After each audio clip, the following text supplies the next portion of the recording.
მოდი ვილაპარაკოთ საკიდი Roblox-ში.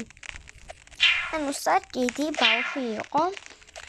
სახლში Roblox თამაშობდა, Neighbors თამაშობდა, ის Neighbors ხო? და იმ გოგონას ესმოდა საკიდის ხმა და მერე შეეშინდა. დაპოსტა TikTok-ში და ყველამ თქვა, ვაიმე რა საშიში არისო. და მერე პოლიცია დაურეკა. იყო და მომეკო ალბათ რა იმასთან და ხო რა. Neighbors მართლა თამაშობდა. იყავით